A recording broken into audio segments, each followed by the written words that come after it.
A'udzubillahi minasyaitonirrajim. Bismillahirrahmanirrahim. Assalamualaikum warahmatullahi wabarakatuh. Waalaikumsalam. Alhamdulillahirabbil alamin. Wassalatu wassalamu ala asrofil anbiya'i wal mursalin Sayyidina wa maulana Muhammadin wa ala alihi wa sahbihi ajma'in.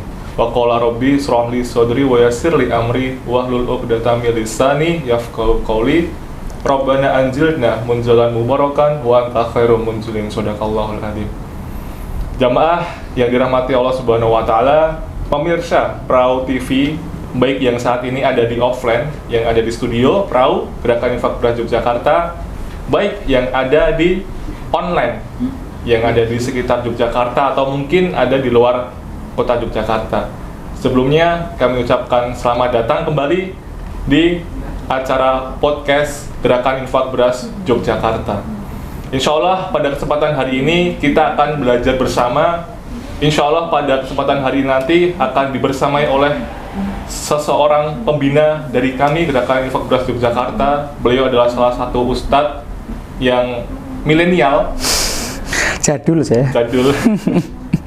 Masya Allah, milenial, yang mana nanti kita akan bersama-sama belajar, akan bersama-sama menggali ilmu, akan bersama-sama menguliti isi dari Al-Quran, di mana nanti kita akan bahas surah Al-Qasas. Di dalamnya ada kisah Nabi Musa alaihissalam. Sebelumnya akan kami perkenalkan pada pemirsa semuanya. Assalamualaikum warahmatullahi wabarakatuh. Waalaikumsalam warahmatullahi wabarakatuh. Apa kabar Ustaz? Mas Anggit, alhamdulillah sehat. Antum sehat Mas? Alhamdulillah Tad. Mohon doa restunya sehat. Biar apa nih? Doa apa? Biar sehat. Siap. Oke. Yang lain juga boleh Tad. Siap. Amin amin. Doa biar segera nggak jomblo. Amin amin. Tahu aja Tad. Oh, iyalah, dari wajah-wajah nggak terurus kan gitu lah. Kuyon. Alhamdulillah. Biar segera ada yang bersihin Amin, gitu loh. amin, Ustaz. Baik Ustaz, sebelumnya kami ucapkan selamat datang. Assalamualaikum warahmatullahi wabarakatuh. Waalaikumsalam warahmatullahi wabarakatuh. Jazakumullah sambutan hangatnya. Oh iya, Ustaz. Alhamdulillah. Terima kasih Sabun Kersorawuh sudah berkenan untuk datang hadir di studio kami yang kecil ini. Ya, Kecil tapi visinya besar insya Allah. Amin. Semoga kita semua di sini bisa terus belajar, Tat. Baik itu dari offline maupun online ya, Tat ya. Insya Allah. Jadi Ustadz, pada kesempatan sore hari ini, insya Allah kita akan belajar mengenai ini ya, tadabbur kisah Quran ya, Tat? Iya, insya Allah ke depan kita akan melazimi tadabbur kisah Quran, karena mentadaburi kisah Al-Quran ini bukan cuma sekedar kita mendengar cerita. Baik. Tapi bisa sampai pada titik kita merubah karakter, merubah attitude, bahkan merubah hidup. Masya Allah. Satu kata dalam Al-Quran yang kita dengar bisa membuat kehidupan seorang itu berbalik 180 derajat. Satu kata. Ya dulu ada satu asar ya. Ini kenapa saya memilih untuk melazimi kisah Al-Quran, karena ada satu asar. Waktu itu saya diskusi sama Gurunda Ustadz Budi Asyari, kemudian beliau memberi saya juga satu buku kurikulum kutab beliau, yang mana salah satu akar pemikiran dari kitab itu tentang kenapa kita harus mengembalikan lagi kurikulum keimanan dengan cara menceritakan kisah Al-Quran. Itu ada sebuah asar. Asar itu adalah perkataan para salafun soleh. Bisa jadi Rasulullah, bisa jadi sahabat, bisa jadi tabi'in, bisa jadi tabi'ut tabi'in, atau yang generasi setelahnya. Artinya itu namanya asar. Ashar ya. Asar. Dalam sebuah asar yang waktu itu seorang sahabat namanya Abdullah bin Jundab ditanya oleh seorang tabi'in. Abdullah bin Jundab ini sahabat. Ditanya sama tabi'in, kok sahabat tuh orang yang bertemu Rasul, masuk Islam dan meninggal dalam kondisi Muslim. Tabi'in tuh orang yang bertemu sahabat, masuk Islam dan meninggal dalam kondisi Muslim. Tabi'in ini bertanya, kenapa iman kalian luar biasa, sedangkan kami kok enggak seperti itu? Padahal kita ketahui bahwa tabi'in ada yang sholat dari ba'da isya sampai subuh menghatamkan Al-Quran 30 juz. Tapi memang sahabat lebih hebat lagi. Sahabat salah satu namanya Al-Bara' bin Azib itu ketika beliau sedang jaga malam, beliau sholat. Ketika beliau kepanah, cabut panahnya, lanjut sholat. Masya Allah. Kepanah lagi, cabut lagi. Sampai yang ketiga setelah beliau pendarahan dan beliau sudah mulai lemah, beliau bangunkan temannya, loh, kenapa kamu? Aku sudah terpanah 3 kali. Maka ini aku udah tidak kuat lagi, giliran kamu yang gantikan saya. Loh, kenapa kamu nggak bangunkan aku sejak panah pertama kan gitu? Kata beliau, saya sedang menikmati membaca surat Al-Kahfi dalam sholat saya, jadi saya tidak mau memutus sholat saya untuk itu. Itu kisah ya, bukan termasuk dari asar ini. Asarnya adalah kenapa iman kalian luar biasa, kami tidak gitu loh. Lalu sahabat Abdullah bin Jundab itu menjawab, dulu kunna ma'a Rasulillah sallallahu alaihi wasallam wa nahnu fityanun hazawirah ta'allamnal iman qoblal Quran. Dulu kami ketika masih muda bersama Rasulullah SAW, seumuran kamu lah sama yang ada di studio ini, anak-anak muda. Fityanun hazawirah, kecuali yang tua. Fityanun hazawirah, muda ya, muda itu ada muda secara umur, ada muda secara semangat. Oke lah, umurnya 60 tapi musim muda juga ada, karena semangatnya masih kayak ABG. Nah ini kami dulu ketika sama-sama Rasulullah SAW waktu masih muda itu, ta'allamnal iman qoblal Quran. Kami belajar iman sebelum Quran. Lalu Al-Quran turun menumbuh suburkan keimanan kami.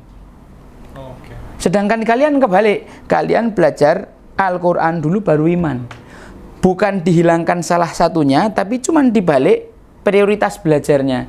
Ternyata hasilnya menurut para tabi'in beda jauh. Oh, siap-siap. Beda jauh, apa namanya, kualitas keimanan para sahabat dibanding para tabi'in. Apalagi kalau kita bandingkan sama kita sekarang ya, anak-anak cuma disuruh ngapalkan Al-Quran supaya nanti bisa dilombakan. Apa bedanya sama lomba suara ayam gitu. Karena bahkan anak-anak kita menghafalkan Al-Quran, Al-Quran tidak tembus tenggorokan, cuma sampai sini aja. Hafalannya banyak tapi tidak punya akhlak, hafalannya banyak tapi tidak punya adab. Padahal sebelum kita menuntut ilmu lebih jauh, kita harus belajar adab dulu dan seterusnya. Nah, ini satu hal yang perlu kita rekonstruksi dalam kehidupan kita. Jadi bagaimana para sahabat radhiyallahu anhum sama Rasulullah ketika masih muda itu belajar iman dulu, baru belajar Al-Quran. Punya pertanyaan nggak? Lanjutan. Aku berharap kamu nanya. Sampai di sini tuh penasaran dengan lanjutannya. Oke, aku berekspektasi kau bakal nanya. Nanti tidak malah sampai mana-mana. Oke, siap. Sambalnya udah mantap nih. Oke, pertanyaannya adalah bagaimana dulu Rasulullah mengajarkan iman kepada para sahabat. Oke. Ya kan, kami belajar iman dulu baru Quran. Kalian belajar Quran baru iman. Sekarang pertanyaannya, bagaimana dulu Rasulullah mengajarkan iman, betul nggak? Iya. Bagaimana dulu Rasulullah mengajarkan iman? Nah, di sini kunci jawabannya. Dulu Rasulullah SAW menyediakan waktu khusus untuk berkisah kepada para sahabat radhiyallahu anhum. Jadi itu kuncinya kenapa kok 13 tahun fase Mekah itu lahir orang-orang hebat di epicentrum dakwah beliau, orang-orang inti yang mana ketika hijrah itu cuma sekitar 100 sekian jumlahnya, tapi dalam waktu 10 tahun di Haji Wada jadi 140.000 orang, itu nyata. Bukan follower Facebook, bukan Instagram, bukan follower TikTok apalagi ya kan. Terbukti ya berarti ya. Nah, inilah pemuda-pemuda dengan kualitas yang sangat tinggi, atau kita bisa bahasakan high quality jomblo kayak gitu, high quality jomblo. High quality jomblo. Didikan Rasulullah SAW selama 13 tahun yang hasilnya luar biasa. Mereka ini menjadi inti dakwahnya Rasulullah SAW. Itu dididik dengan iman. Iman, tauhid berarti. Dididik dengan caranya dengan cara Rasulullah SAW mengkisahkan kisah-kisah para anbiya. Dan ngomong-ngomong sepertiga Quran itu kan kisah. Tidak mungkin kan Allah ngasih porsi sampai segitu banyak kalau tidak ada fungsinya. Terus ngomong-ngomong, Ustaz, memang ada nggak sih ya Pak? Kok aku jadi yang nanya ya? Kenapa aku yang nanya, aku yang jawab? Gak apa-apa, Tat. Gak apa ya? Terus gak apa-apa lah ya. Ustaz, kok apa namanya? Memang seberapa besar sih pengaruh kisah dalam membentuk karakter orang? Tak wakilin pertanyaannya. Tak jawabin lagi ya. Iya, Tat. Dampaknya gitu ya tadi. Iya. Langsung efek ke pemuda. Iya, betul. Pemuda ini saking bingung juga dia apa ini Ustaz ini. Terengah-engah gitu. Oke, alright. Suatu hari di masa pemerintahan Umar bin Khattab radhiyallahu anhu, beliau mengadakan Nafir Am. Nafir Am itu mobilisasi untuk jihad. Masya Allah. Ya. Arahnya ke Persia. arahnya ke Persia. Ketika diumumkan, ayo kita butuh volunteer untuk bergerak ke Persia. Selama 3 hari mobilisasi tidak ada satupun volunteer. Siap. Padahal ini yang melakukan nafir atau mobilisasi adalah Umar bin Khattab. Siapa yang meragukan kualitas beliau? Keren. Hah. Gagah. Tidak ada yang nyamai sama beliau itu. Kemudian yang dinafir adalah para sahabat radhiyallahu anhum yang sudah dididik Rasulullah selama 23 tahun. Kok bisa-bisanya sekelas mereka radhiyallahu anhum dinafir 3 hari tidak ada satupun yang berangkat. Ternyata selidik punya selidik, para sahabat radhiyallahu anhum ini ketika kecil, ketika masih balita atau lebih besar daripada itu, orang tuanya di Mekah, ibu-ibu Quraisy itu menceritakan kepada mereka menjelang tidur tentang betapa hebat, betapa gagahnya pasukan Persia. Oh. Kalau ada anak berani keluar malam, diancamnya nanti kau ditangkap pasukan Persia. Orang-orangnya besar, gagah, mengerikan, makan orang, makan anak, kayak gitu kan. Okay. Itu yang membuat mereka itu apa namanya, tertanamkan di dalam alam bawah sadar mereka sampai mereka besar, sampai sudah ditarbiyah Rasulullah 23 tahun pun ternyata ketika itu memori itu yang terpanggil. Jadi tidak berani para sahabat maju, walaupun di hari ketiga ada dan selanjutnya para sahabat berbondong-bondong berangkat. Tapi sampai segitu kuatnya dampak dan pengaruh kisah dalam membentuk kepribadian, dalam membentuk alam bawah sadar karakter seseorang, attitude kayak gitu. Jadi berpengaruh banget gitu loh. Oh gitu. Itu anak-anak muda zaman dahulu itu emang apa ya Tat ya? Aktivitas lingkungannya itu juga gimana Tat? Kok bisa gitu loh Tat? Mereka takut. Terus seperti apa sih yang dilakukan oleh Rasulullah sehingga kok ada keberanian seperti itu?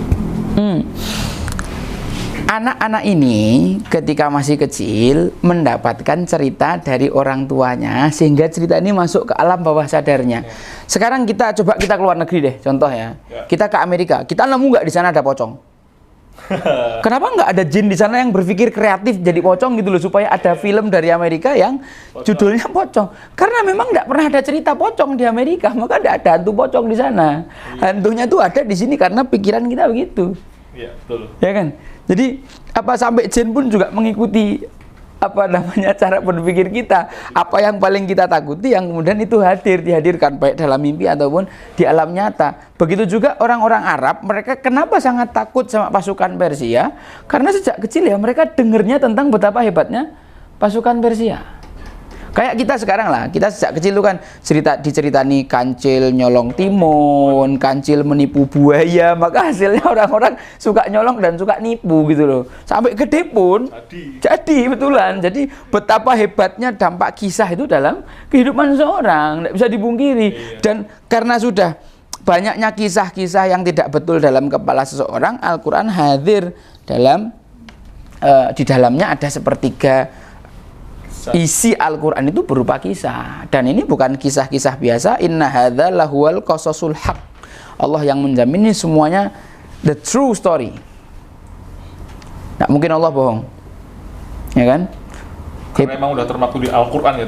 Di dalam surat Yusuf di akhir disebutkan laqad kana fi qasasihim ibratun liulil albab. Sungguh dalam kisahnya ini ada ibroh, pelajaran bagi orang yang berakal. Jadi kalau orang diceritani kisah Quran kok tidak bisa ngambil ibroh, ada 2 kemungkinan. Yang menyampaikan kurang berakal, yang dengar kurang berakal. Karena tidak mungkin ayatnya yang salah, tidak mungkin malaikat keliru. Gitu? Maka haditsa yuftara ini bukan dongeng kaleng-kaleng, bukan bikinan manusia, walakin tasdiqal ladzi baina yadayhi. Ia adalah mengkonfirmasi kebenaran kitab terdahulu, wa tafsila kulli syai', menjelaskan segala sesuatu dengan detail. Habis ini tak contohi betapa Al-Quran menjelaskan sesuatu dengan detail. Wa tafsila kulli syai' wa huda, petunjuk, wa rahmah, dan juga rahmat kasih sayang Allah liqaumi yu'minun, bagi orang-orang yang beriman. Kalau orang-orang yang cuman muslim tok abal-abal KTP ya, yang masuk surga KTP netok. Maksudku dia tidak akan mendapatkan petunjuknya Al-Qur'an. Yang akan bisa mendapatkan petunjuknya Al-Qur'an tuh ya orang yang the truly muslim, yang dia berusaha menerapkan keimanan di dalam diri. Jadi yang bisa mengambil hikmah dan pelajaran dan petunjuk dan keterangan detail dari Al-Qur'an ini orang mukmin. Kalau belum punya kualifikasi mukmin, punya dulu. baru nanti bisa mendapatkan petunjuk khususnya. Wah, ini kalau dibahas lebar ini sampai Wah, nggak jadi cerita Nabi Musa kita. Nggak jadi cerita Nabi Musa kita. puluhan aja udah yang Alright. udah banyak banget ya. Alright. Nggak, cuma 10 orang ya.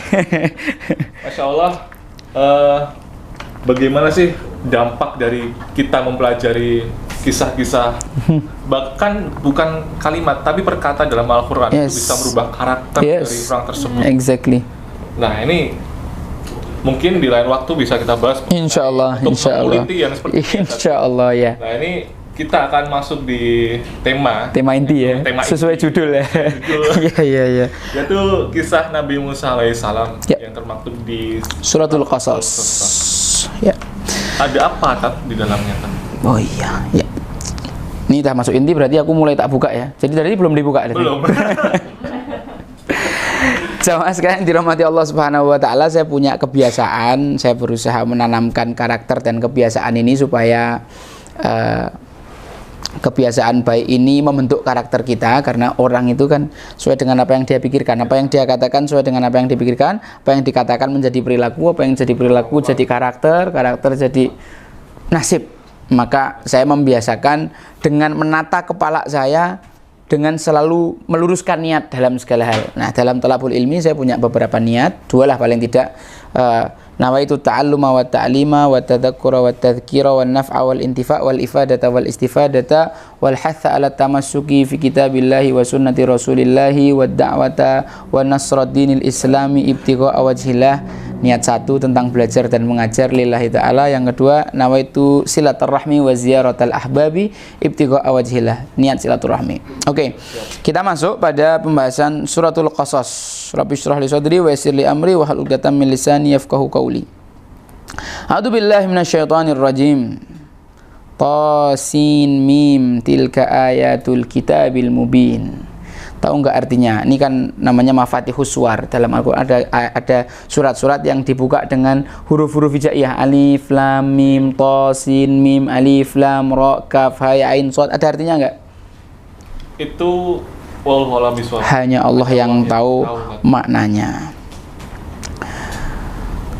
Kita nggak tahu maknanya, kenapa tetap kita baca? Itu. Kita nggak tahu maknanya. Apa Pak Jadi kalau misalkan pas lagi baca Quran terus dilewati ayat yang tidak tahu artinya? Oh, nggak boleh. Tetap dibaca kan? Harus. Kenapa kok tetap dibaca? Ini sudah tercantum dari dulu. Karena Allah yang memerintahkan kita baca kan. Ya. Nah, itulah. Nah, di dalam Al-Quran, di dalam kehidupan kita banyak hal yang kita alami sesuai, dan ketika kita belum baca Al-Quran itu kita belum paham. Siap. Belum tahu, kita dapat musibah, kita belum tahu hikmahnya apa. Tapi Allah Subhanahu wa taala sudah mengatakan kepada orang mukmin, la khaufun alaihim wa lahum yahzanun, alla takhafu wa la tahzanu. Ya, tetap harusnya kita percaya sama Allah sebagaimana kita mengimani kata ini kan, kayak gitu kan ya.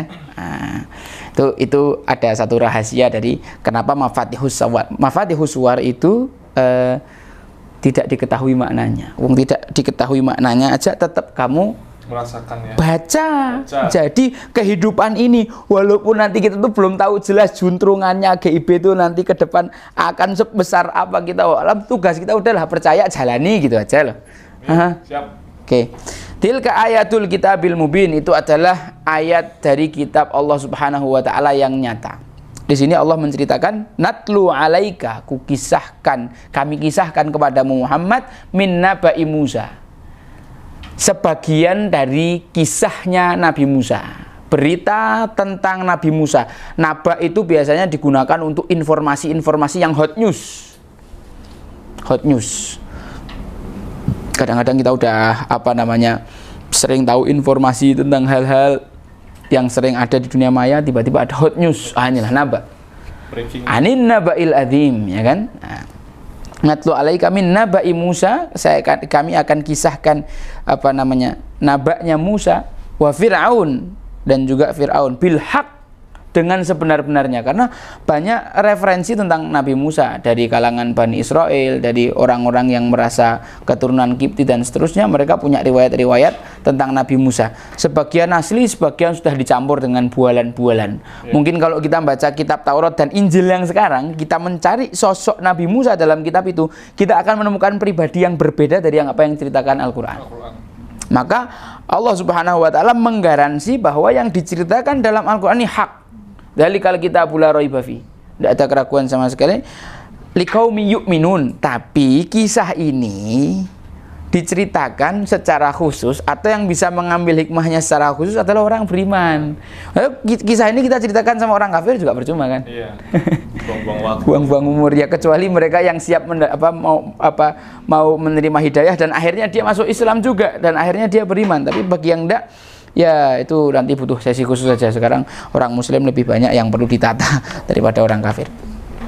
Inna fir'auna ala fil ard. Sesungguhnya Fir'aun itu ala, berlaku ulu, arogan, fil ardi, di muka bumi, wa ja'ala ahlaha syi'a, ia menjadikan keluarganya, siapa keluarganya Fir'aun ini? Orang Kipti. Ya, sebagai sekutunya, yastad'ifu ta'ifatan minhum, yang kemudian melemahkan satu kelompok di antara mereka. Nah, ini yang akan kita mulai bahas dari sini. Yastad'ifu ta'ifatan minhum. Fir'aun ini berusaha melemahkan satu kelompok dari mereka. Jadi di Mesir itu penduduk aslinya namanya orang Kipti. Tapi ketika Nabi Yusuf alaihi salam naik jadi menteri Mesir, beliau memasukkan keluarganya Nabi Yakub dan 11 saudaranya ke Mesir. Ini awal mula Bani Israel, ya kan? Maka saat itu mulai Bani Israel tinggal di Mesir. Mereka hidup di sana sampai beberapa keturunan. Ya. Termasuk ibunya Nabi Musa yang nanti setelah ini akan kita ceritakan. Ini keturunan keempat dari Nabi Yakub alaihissalam. Lauha binti Hinda binti Lewi bin Lewi bin Yakub alaihissalam. Jadi itu keturunan Nabi Yakub, ibunya Nabi Musa. Jadi Bani Israel masuk, beranak pinak di Mesir sampai Bani Israel itu menjadi satu komunitas yang besar. Tapi komunitas pendatang. Komunitas pendatang, tapi dia besar, cukup disegani. Akan tetapi ketika wataknya Bani Israel yang asli keluar, kenakalan dan pembangkangan mereka mulai keluar, mereka mulai meremehkan Allah Subhanahu wa taala, mereka mulai rajin maksiat, mereka mulai berinteraksi dengan penduduk pribumi Mesir yang masih suka nyembah berhala, masih suka minum minuman, masih suka main perempuan. Maka Allah Subhanahu wa taala menghukum mereka dengan cara membuat penduduk asli Mesir, orang-orang Kipti diwakili Fir'aun itu menindas mereka. Dan penindasan ini tidak berlangsung begitu saja, tahu-tahu mereka ditindas, tapi pelan-pelan, yastad'if, sedikit demi sedikit ya. Pendidikannya dikuasai dulu, ekonominya dikuasai dulu, ya kayak gitulah, mirip-mirip lah. Sejarah itu kan berulang. Kayak tahu cerita ini, kayak di planet mana Namek kayak gitu kan ya. Yang pemimpinnya Piccolo itu kan. Wah. Ya, oke, alright. Terang-terang ya tadi. Piccolo. Pernah nonton Dragon Ball kan? Iya. Tahun berapa sih kamu lahirnya? 90-an tahun. Lah iya, berarti kan kau nonton Dragon Ball toh? Saya waktu itu belum lahir. Jadi di dalam film Dragon Ball itu pemimpinnya planet Namek itu gak salah Piccolo gitu ya. Aku udah lupa dah, forget it. Lewat. Pokoknya miripnya ke sana gitu. Inna fir'auna ala fil ardi, dia arogan sekali di muka bumi. Wa ja'ala ahlaha syi'a yastad'ifu ta'ifatan minhum. Nah, ini yang menarik.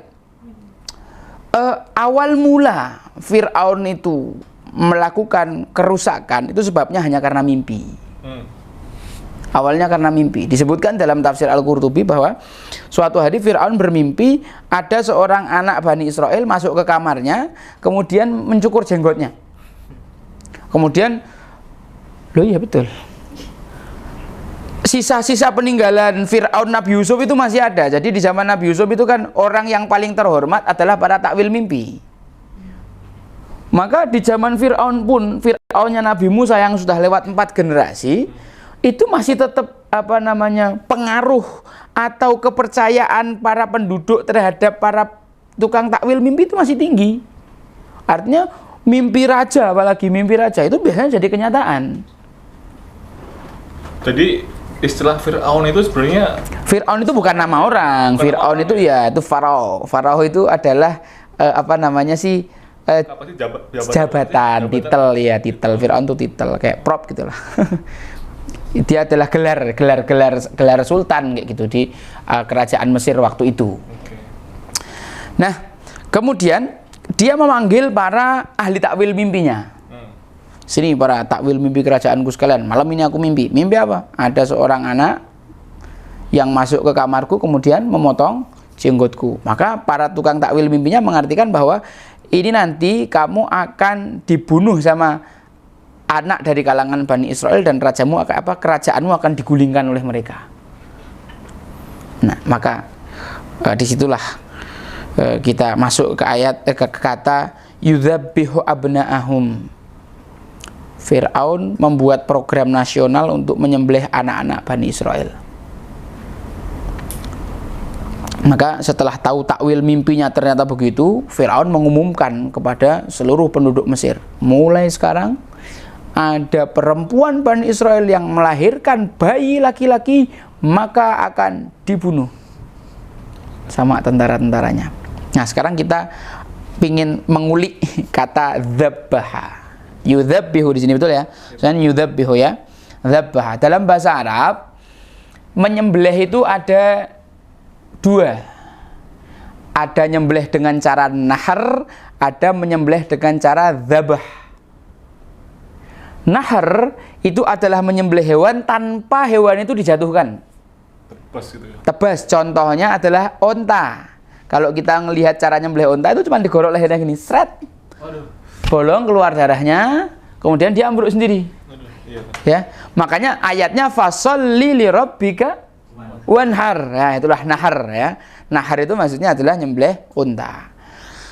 Tapi ada lagi nyembelih yang lain namanya dzabah. Dzabah itu digunakan untuk menyembelih hewan yang dibobokkan dulu. Nyembelih kambing dibobokin dulu nggak? Iya. Bobokin sapi? Dibobokin. Bobokin. Kebo dibobokin dulu ya kan? Ditidurin dulu lah. Itu dzabbaha yudzabihu. Dan dalam hadis kan disebutkan dalam hadis arba'in ya. Wal yuhidda ahadakum syafratahu wal yurih dzabihatahu wa idza dzabahtum fa ahsinu dzibhah.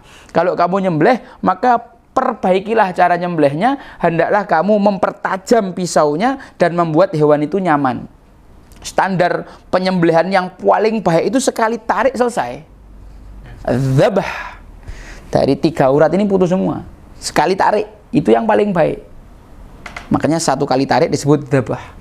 Tapi kok ditarik berkali-kali, or in English is diengek-engek. You know the meaning is something like diengek-engek. Digorok berkali-kali, ya, maka dalam bahasa Arab bukan dzabaha, ditambah tasdid baknya dzabbaha. Dzabbaha. Jadi kalau kita belajar bahasa Arab sedikit, kita usik bahasa Arabnya, ada wazn fa'ala, berarti mauzunnya tinggal ngikuti. Dharaba itu, kataba. Ada fa'ala, maka wazannya juga ngikuti kan. Kataba, makanya ada kutab ya kan, ada khobbaza, bikin roti setiap hari, khobbaz. Kemudian dzabbaha berkali-kali. Kamu jallasa, berdiri duduk berkali-kali, itu jallasa ya kan. Artinya ketika ditambah tasdid di ainu fi'linya, maka itu adalah pekerjaan yang dikerjakan berkali-kali. Yufidu tikror. Ada pelajaran yang bisa diambil dari kata itu menghasilkan tikror, bahwa pekerjaan itu dikerjakan berkali-kali. Jadi bayangannya begini, pasukan Fir'aun itu kalau mau bunuh anak bayi Bani Israel, diambil dari maknya, dijatuhkan dulu, dibanting dulu. Ya kan, tadi kan dijatuhkan dulu kan, diambil, dibanting, kemudian diengek-engek ya. Nggak cuma sekali, berkali-kali, dzabbaha sampai kepala lepas. Siksa berarti lebih. Apa enggak ajib? Belum selesai. Sabar dulu, belum. Sabar dulu. Saya kok malah kamu gaya mulu. Kayak cewek aja loh. Laki-laki itu ya harus berani nyembelih sapi lah. Laki-laki belum berani nyembelih sapi belum dianggap laki. Jujur saya ya, harus latihan. Aku kemarin sekali itulah 1 nyembelih 9 aku. Insyaallah tahun ini. Seneng aku lama-lama nyembelih sapi. Ngelihat darah muncrat itu, aduh, ada perasaan bangga tersendiri gitu. Itu harus ditanamkan mindset kayak yes, gitu ya. Saya kevet. Iya betul. Ala kulihal. Bismillah. Lanjut, Tat. Ya sapi lo ya, jangan orang lo ya. Kalau kamu orang terus kamu senang tuh psikopat, tapi kalau sapi ya tidak ada masalah ya kan. Rasulullah pun juga nyembelih hewan. Nah, dalam ayat yang lain disebutkan yudabbihuna. Yudabbihuna pakai fi'il mudhari ya. Dalam bahasa Arab fi'il ada 3, fi'il madhi, fi'il mudhari, fi'il amr. Fi'il madhi itu menunjukkan kata kerja masa lalu, past tense. Fi'il mudhari menunjukkan kata kerja sekarang. Present, continuous, future tense. So, fi'il mudhari itu kayak gitu. Sekarang, besok dan akan terus-menerus dilakukan. Yufidul istimror. Bukan tikrar, istimror. Hasilnya adalah itu dikerjakan terus-menerus. Present, continue, future tense. Terus kemudian fi'il amr. Fi'il amr itu perintah, order. Di sini Allah menggunakan fi'il mudhari. Yudabbihuna. Berarti pekerjaan menyembelih anak-anak ini, program nasional nyembelih bayi laki-laki Bani Israel ini tidak dikerjakan sehari, 2 hari, seminggu, 2 minggu, bulan, tapi bertahun-tahun dari sebelum Nabi Musa lahir sampai Nabi Musa dakwah. Paling tidak itu lebih dari 50 tahun. 50 tahun adalah masa yang cukup untuk memotong sebuah generasi. Oh gitu ya. Ya. Jadi kalau Allah ingin menghancurkan satu generasi, dibikin gap 40 tahun. Dah, putus. Habis itu nanti akan masuk generasi lain yang lebih kuat. Selama itu ya Tet ya? 40 tahun. Kalau dongeng dari ibu guru waktu SD itu ya cuman saat itu juga. Apanya? Udah enggak. Dongeng kan kalau di SD pernah didongengin tuh. Ya disembelih. Iya. Masa Imam Qurtubi mbok bandingke karo bu gurumu SD. Ya enggak apa-apa. Ala kuliah. Ya enggak ada masalah, artinya belajar saja. Iya, ini kita dalam proses menggali lebih dalam ilmunya Allah Subhanahu wa taala. It's okay. Aku juga kalau kemarin ketika pertama kali dengar dari Ustaz Nukman, oh gitu ya, aku pikir juga yang diajari guru SD ku kayak gitu. Saya dendam misalnya. Malu, tua, tahu, kisah Nabi Musa sama Jol ya? Lah iya tuh. Jangan-jangan yang di rumah juga baru tahu nih, ketawa-tawa nih. Ya sayangnya kau yang di depan yang diketawain. Oke, stop. Oke, lanjut. Tambah malu-maluin tuh. 3, 2, 1, close the door.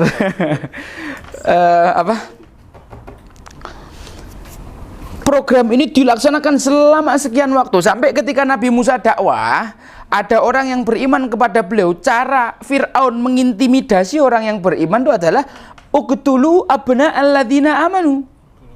Bunuhlah anak-anaknya orang yang beriman itu sekalian. Jadi ini program yang sangat panjang. Dan ingat, dalam ayat, kalau di ayat ini yudzabihu, karena ini menceritakan tentang Fir'aunnya. Menceritakan Fir'aunnya sebagai personal, dia mengumumkan untuk menyembelih anak. Akan tetapi pada aplikasinya, kenyataannya program ini dilakukan dengan skala nasional, dilaksanakan oleh semua aparat negaranya Fir'aun yang diserai pekerjaan itu. Jadi ini pekerjaan yang dilakukan secara kolektif, karena dalam bahasa Arab fi'lul mudhari kalau bersambung sama wawul jamaah menunjukkan pekerjaan itu dilakukan secara kolektif. Terang-terangan juga itu tadi ya? Oh yes, exactly loh. Dia yang punya negara. Dia yang punya negara, ngapain sembunyi-sembunyi? Ya kan? Nih, kalau yudzabihu, ente sendiri nyembelih. Yudzabbiha, 2 orang itu nyembelih. Yudzabihuna, mereka menyembelih. Nah, itu jadi mereka aparat-aparatnya Fir'aun itu kerjaannya setiap hari ya nyembelihi anaknya Bani Israel kalau ada informasi tentang lahirnya anak laki-laki dari Bani Israel. Kira-kira kalau kita jadi uminya Musa di zaman itu merinding nggak ya? Begitu tahu yang keluar dari rahim kita tuh anak laki-laki. Denger anak tetangga nangis, diambil anaknya, jatuhin, disembelih, ibunya nangis ngeratap-ratap semaput tuh. Kalau kita jadi tetangganya, suasananya pasti akan sangat mengerikan banget. Ya nggak sih? Iya kan. Al-Quran tuh bisa menggambarkan suasana psikologisnya tuh hanya dengan 1, 2, 3 kata tok gitu loh. Yang dibunuh yang laki-laki aja, wa yastahyuna nisa'ahum, tapi yang perempuan dibiarkan hidup.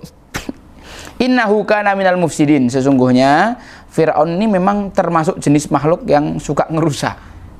Kalau kita jenisnya kayak gitu ya berarti keturunan Fir'aun. Walaupun memang watak dasar manusia diciptakan itu ketika malaikat protes, ataj'alu fiha may yufsidu fiha wa yasfikud dima. Apakah kau mau menciptakan makhluk yang pekerjaan utamanya karakter dasarnya itu merusak dan membunuh? Itu memang dari awal penciptaan manusia itu memang kayak gitu akhlaknya ya karakternya betul. karakter utama manusia. Ketika dia tidak dipandu dengan Al-Quran dan As-Sunnah, maka karakter itu akan menjadi-jadi. Pasti. Yang udah dipandu sama Al-Quran dan Sunnah aja masih ada yang bisa kelewatan masalah itu. Masih suka merusak dan masih suka membunuh. Nah, sekarang satu kata yang mau saya zoom lagi. Innahu kana minal mufsidin. Dalam bahasa Arab, kadang-kadang Allah menggunakan kata kerja, kadang-kadang Allah menggunakan kata benda. Ada fi'il, ada isim. Ketika Allah menggunakan kata kerja, berarti Allah ingin menunjukkan pekerjaan itu terikat dengan waktu. Bisa jadi dulu saja, bisa jadi hari ini saja, bisa jadi dia istiqomah dari sekarang sampai besok. Kalau menggunakan fi'il, artinya ada keterangan waktunya di situ. Waqtaronat bizaman itu adalah keterangan tentang fi'il. Adapun isim, kata benda tidak terikat dengan zaman. Isim itu macam-macam, ada isim mausuf dan lain sebagainya, isim sifat. Nah, di sini Allah Subhanahu wa taala ketika memberi keterangan tentang Firaun bukan mengatakan innahu yufsidu fil ard, dia merusak dunia, qad fasada fil ard, dia sudah merusak, atau besok dia akan merusak. Ndak, innahu kana minal mufsidin. Karena memang orang ini sudah melekat dalam dirinya sebuah sifat suka ngerusak. Nah, ini ada makhluk-makhluk hidup karakternya kayak gitu suka ngerusak, ini berarti mungkin punya silsilah nasab nyambung ke Firaun gitu loh ya. Dan berarti ini pun berlaku sampai kiamat nanti sampai ya? Kiamat, yes, exactly. Future. Terus gimana dong, Nat? Gimana apanya? Apa ya? Apa yang harus kita lalu ini kisah Firaun zaman dulu. Kecuali kok ketemu Firaun kapan? Nanti dikasih kesimpulan. Oke, alright. Anak-anak muda, Tat. Mungkin semua yang nonton di sini berhadapan dengan Firaun ya. Enggak gitu juga. Yes, I see. Oke. Lanjut, maaf, Tat. Oke, lanjut. Tidak ada masalah, tidak ada. Maafi saya. Wa nuridu an namunna 'alal ladzina stud'ifu fil ardi wa naj'alahum a'immatan wa naj'alahumul warithin. Nah, di sini Allah Subhanahu wa taala, kami ingin memberi keutamaan man min munnin manallahu min munnihim munnan. Tulisannya min semua itu. Siapa ya? Allah Subhanahu wa taala ingin memberi fadilah, keutamaan. Special gift kepada orang-orang yang ditindas, maksudnya Bani Israel. Karena maksiatnya Bani Israel ditindas. Tapi Allah kesian melihat Bani Israel, Allah pingin mengangkat kembali derajat mereka dengan apa? Diutusnya Nabi Musa alaihissalam. Ketika Allah mengatakan ini, Nabi Musanya belum lahir. Tapi wanuri itu kan namanya kami ingin. Ingin tuh nanti kan. Kami menginginkan bahwa kami akan memberikan keutamaan bagi orang-orang yang ditindas di muka bumi ini. Wa naj'aluhum a'immah, kami akan menjadikan mereka para pemimpin. Wa naj'aluhumul warithin, yang menjadikan mereka juga sebagai para pewaris. The heirs. Iya, film Korea, drakor. Dah khatam. Gimana ngebutnya? The heirs dah nonton? Udah 8 kali itu dah. La haula wala quwata illa billahil aliyyil azim. Wa naj'aluhum al-warithin, the heirs. Kayak gitu sih nggak sih? Pewaris. Bodoh amat lah ya. Apa pentingnya bahasa Inggris? Penting ding. Man fahima lughata qaumin salima min makrihim. Siapa yang memahami bahasa suatu kaum maka dia akan selamat dari makarnya. Jadi surat itu hadis. Bukan hadis, itu qaul. Itu perkataan. Siap. Yes. Salah. Man fahima lughata qaumin salima min makrim. Enggak apa-apa, is okay. Bisa jadi yang di dalam rumah ini juga mewakili gitu. Kuwi apa hadis riwayat? Oh bukan, itu qaul ya. Itu asar, perkataan Umar bin Khattab. Kalau nggak salah perkataan Umar bin Khattab, siapa yang memahami bahasa satu kaum maka dia akan selamat dari makarnya. Wa naj'aluhumul warithin. Nanti kenapa Allah mengatakan demikian? Karena nanti endingnya itu kan set ending bagi Firaun ya. Dia beserta seluruh pasukannya keluar dari Mesir, meninggalkan semua harta yang sudah dia kumpulkan, semuanya tenggelam di Laut Merah. Ya kan, tenggelam di Laut Merah. Sehingga apa? Mesir dengan semua hal yang sudah dikumpulkan sama Firaun itu jadi warisannya Bani Israel. Lewati dulu, ini nanti akan kita bicarakan di akhir. Sekarang kita masuk ke ayat ke-6. Wa numakkina lahum fil ardi wa nuriya fir'auna wa hamana wa junudahuma minhum ma kanu yahdharun. Dan kami menjadikan Fir'aun itu tamkin. Tamkin itu mendominasi, menguasai. Ya, fil ardi di dunia, wa nuriya fir'auna wa hamana wa junudahuma minhum ma kanu yahdharun. Kami akan menunjukkan kepada Fir'aun ini, kepada Haman dan tentaranya apa yang mereka takutkan, ya, apa yang mereka khawatirkan. Allah akan tunjukkan di depan matanya apa yang dilihat sama Fir'aun dalam mimpinya. Sebentar lagi dia akan menyaksikan dengan mata kepalanya sendiri kalau itu akan terwujud. Nah, jadi baru ayat berikutnya. Tadi tak ceritakan kisah di mana uminya Musa melahirkan anak laki-laki. Tetangga kanan kirinya ada yang lahirkan anak laki-laki, dirazia sama Fir'aun, kemudian di yudzabihuna abna'ahum, dibunuh, ya kan. Betapa deg-degannya, betapa kalutnya suasana hati ibunda Nabiullah Musa alaihi salam. Wa auhayna ila ummi Musa an ardhi'ih, maka kami mewahyukan kepada umminya Nabi Musa. Wahyu di sini disebutkan ilham, atau dalam bentuk mimpi, atau dalam bentuk malaikat yang menyamar menjadi manusia mengabarkan tentang wahyu ini, karena tidak ada nabi yang perempuan. Oke. Supaya ibunya Nabi Musa menyusui anaknya, ya. Ketika ibunya Nabi Musa ketakutan luar biasa, khawatir tentang anaknya mau nangis, Allah memerintahkan an ardhi'i, susuilah.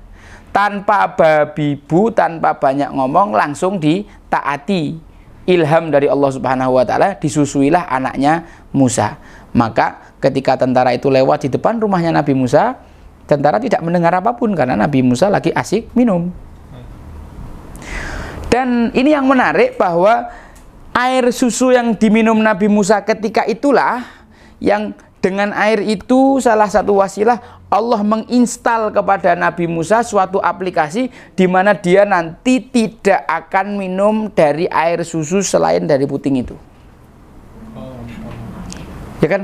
Nanti kisahnya kan dicari tukang susu sak istana, tidak ada yang mau, ya kan. Nabi Musa ditolak semuanya, mau gitu mungkin. Terus di penduduk kota juga diundangi, siapa yang bisa nyusui anak ini akan dapat hadiah dan pelayanan istimewa dari kerajaan. Tidak ada yang mau Nabi Musa. Mau yang nyusuin cantiknya kayak apa, Nabi Musa tidak mau. Karena udah diinstal aplikasi itu sama Allah Subhanahu wa taala. Wa idza khifti alaihi, kalau kau masih takut lagi, tapi sampai kapan ini anak mau tak susui kayak gini terus? Apa tidak habis? Air susunya ibunya Nabi Musa kalau modelnya kayak gini terus. Ibunya semakin takut. Fa idza khifti alaihi, kalau kau mengkhawatirkan anakmu, Allah perintahkan fa'alqihi fil yammi, maka lemparkanlah anakmu itu ke laut. Sungai Nil.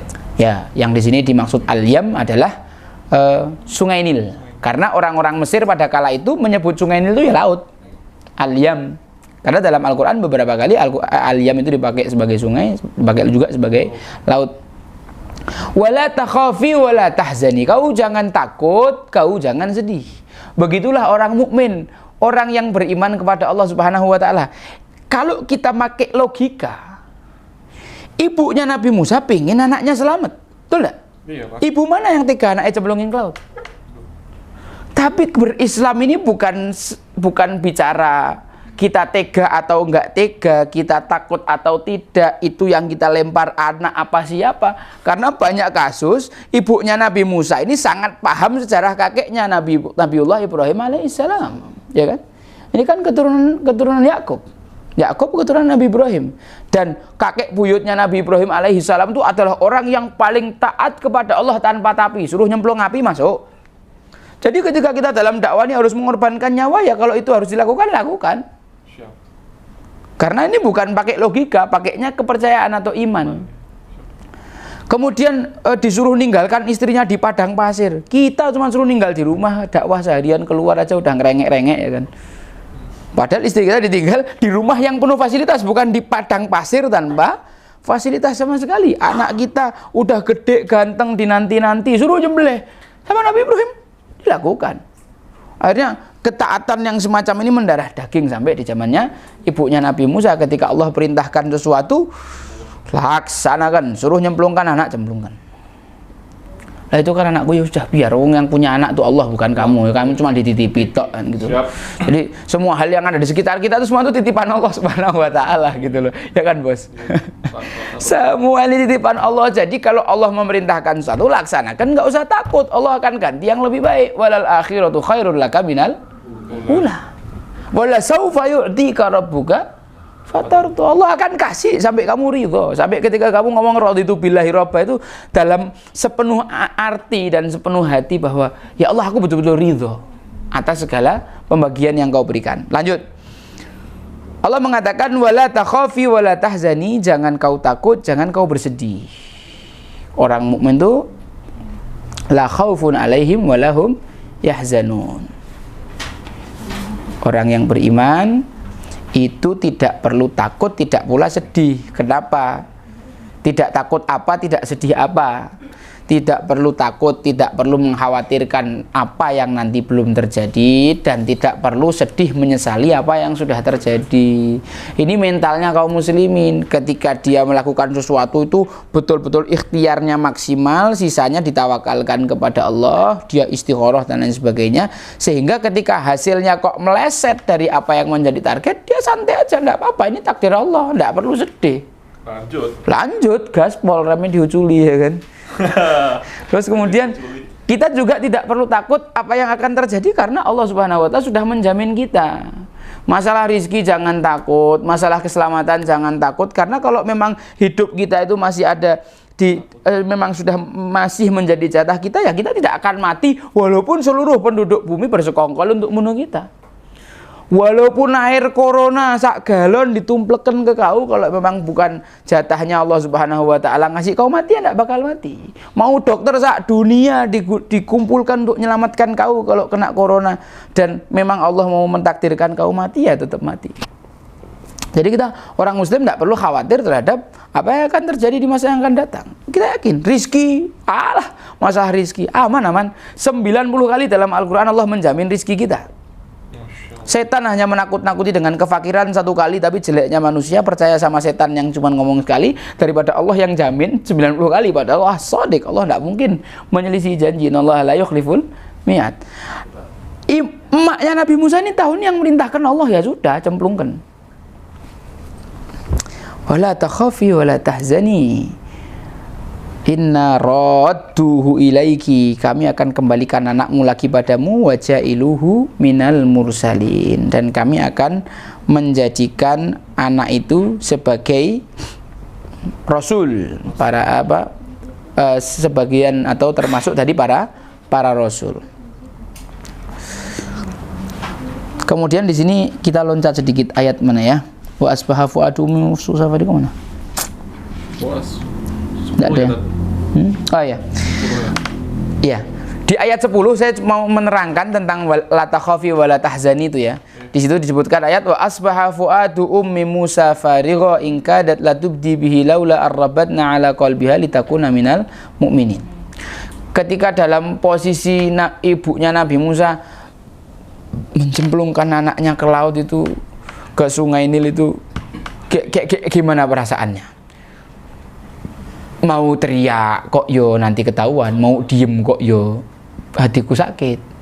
Sampai setelah anak itu sudah jalan, dilihati terakhir itu fa asbaha fuadu ummi Musa farigha, hatinya ibunya Nabi Musa itu jadi kosong, ngeblank kalau bahasa kita ya. Jadi kalau blue udah akut kayak gitu kan, kayak gini. Nah, ini itu orang yang hatinya kosong dan ya. Umiknya Nabi Musa tuh sampai mengalami kayak gitu, hatinya itu kosong karena dia stres karena apa yang baru saja dia lakukan, menenggelamkan anaknya di sungai.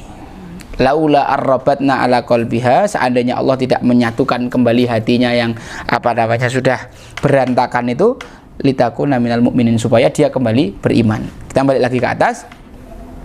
Faltaqatahu alu Fir'aun, maka bayi Nabi Musa yang di dalam peti itu ditemukan oleh keluarga Fir'aun. Disebutkan dalam satu riwayat itu istrinya ya, Asiyah binti Muzahim, yang dia mungkin ketika itu lagi mandi di kolam pribadinya, sedang sampoan, nyanyi-nyanyi, bahagia-bahagia gitu kan. Air sungai Nil itu masuk ke memang dialirkan untuk kolam khusus istri Firaun. Jadi Private ya, Tat, ya? oh yes, private pool. Oh siap. Kelas VIP istrinya Firaun. Ternyata bayinya Nabi Musa itu masuk ke situ. Liyakuna lahum aduwan wa hazana. Kenapa kok bayinya Nabi Musa dimasukkan ke istananya Firaun? Tujuannya Allah supaya bayi itu akan menjadi musuhnya Firaun seperti dalam mimpinya, dan yang membuat dia bersedih karena dia sudah membangun empire-nya itu sampai sekian lama, bukan Sunda Empire tapi Egypt Empire. Dia Firaun. Iya, ya. Supaya dia betul-betul sedihnya luar biasa. Kalau kita nggak pernah punya mobil, kita kehilangan mobil kan nggak apa-apa kan? Nggak apa-apa, Nggak punya. Tapi kalau kita udah ngumpulin capek-capek bertahun-tahun, 50 tahun kerja dapat Alphard, begitu punya Alphard, ya wis. Allah nggak penting, nggak akan ditanya sama malaikat. Alphard ini hilang setua langsung kopong. Ngelamun ya kan, gitu kan. Yakun lahum aduwa wa hazana inna fir'auna wa hamana wa junudahum kanu khotiin. Sungguhnya Fir'aun, Haman dan tentaranya itu telah bersalah. Dan selain ibunya Nabi Musa itu percaya sama Allah Subhanahu wa taala, dia juga tetap melakukan ikhtiar. Jadi ikhtiar itu wajib dilakukan setelah beriman dan ditutup lagi dengan iman dan tawakal. Ibunya Nabi Musa yakin Allah akan mengembalikan. Tapi dia melakukan ikhtiar. Apa ikhtiarnya? Waqalat li ukhtihi qusih, memerintahkan kakak perempuannya untuk mengikuti tabut itu, peti itu ya. Jadi kakaknya perempuan disuruh mengikuti kota itu supaya ibunya bisa men-track di mana bayi itu akhirnya nyangkut.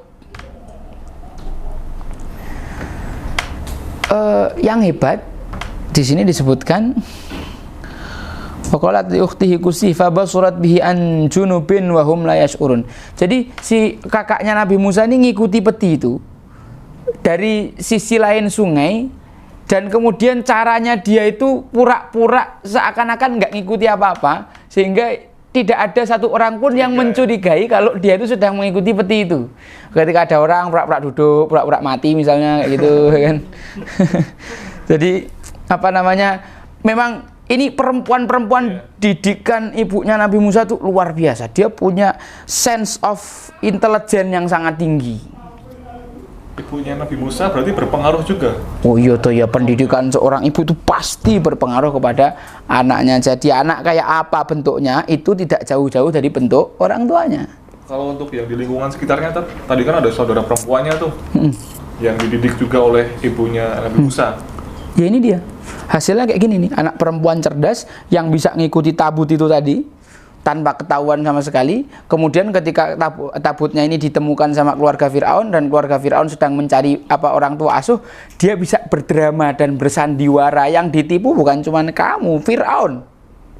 Sampai akhirnya diarahkan bisa kembali kepada ibunya lagi. Kan keren itu kan, kakaknya Nabi Musa. Artinya didikan ibunya sangat luar biasa. Ya zaman itu zaman drama lah, karena kalau nggak drama ya disikat sama tentaranya Fir'aun toh. Ya kita karyanya Allah ada. Betul. Keren banget. Ya. Kita perlu latihan drama. Yang nggak perlu, sudah digariskan. Nggak ada Fir'aun soalnya. Banyak tak? Banyak. Jadi perlu drama nggak? Perlu, oke. Bisa kan? Bisa. Saya siap jadi. Oh siap. Fal taqatahu alu Fir'aun yakunum. Wa qala imra'atu Fir'aun, kemudian istrinya Fir'aun ini mengatakan qurratu ainil li walaka. Kita dapat anak nih.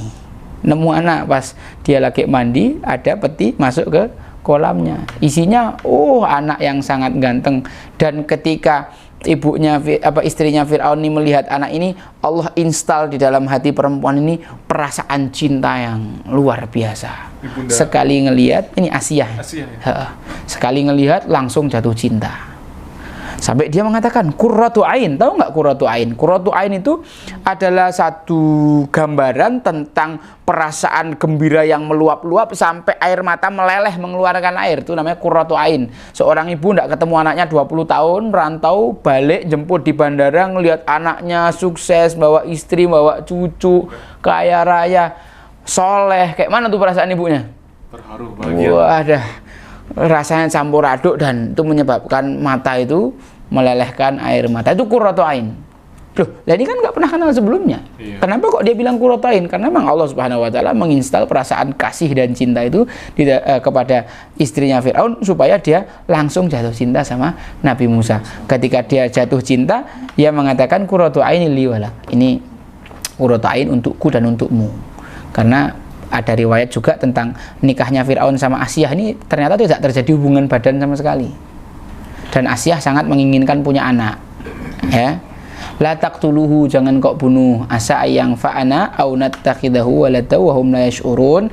Semoga nanti anak ini bisa bermanfaat buat kita atau kita jadikan anak, padahal mereka tidak menyadari bahwa ini skenario Allah sedang berjalan. Oke, karena waktunya sudah mepet, tak kasih closing dulu.